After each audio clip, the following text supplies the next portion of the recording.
We gather together today in sadness for the tragedy that unfolded 1 year ago on the streets of Keyham, to pray for those whose homes have been darkened by loss and those whose lives have been affected by injury and trauma.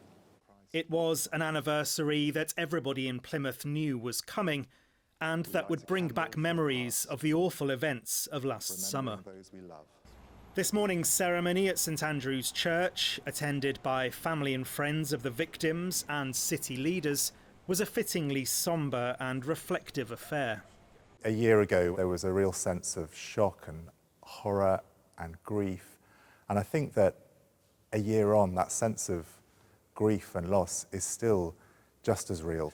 The response to these kind of events takes place in all kinds of ways. Communities themselves, neighbours, people, and churches based within different communities, I know have been doing an immense amount to support and help people. And that doesn't stop after a few weeks, it doesn't stop after a year. Things like this don't just go away, but people need love and encouragement for a long, long, long, long time.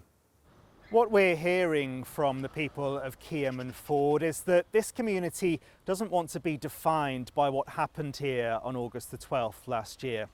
The local neighbourhood watch group, which has done so much to represent the interests of the residents, say they're immensely proud of the resilience and togetherness that everyone has shown, and they hope the 1 year anniversary can be marked in a peaceful and sensitive way. David is a community chaplain. He feels as if this part of the city has actually changed for the better over the past 12 months. I've had conversations on the streets with people who basically say hello and how you're getting on. So I think the community spirit in Keyham, Ford and hopefully wider within Plymouth has been improved by this terrible tragedy. A range of support packages have been offered to those who were affected. Miriam works for the charity Jeremiah's Journey, supporting children impacted by grief and loss. Immediately we could see how many people, how far this had touched people.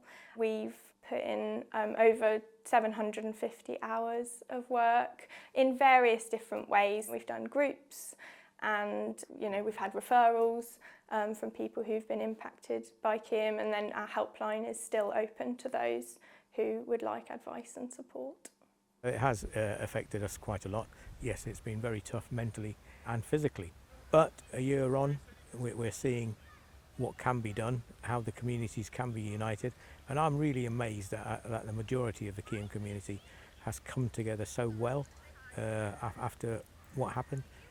This evening there will be another quiet moment of reflection and another chance to remember those who lost their lives.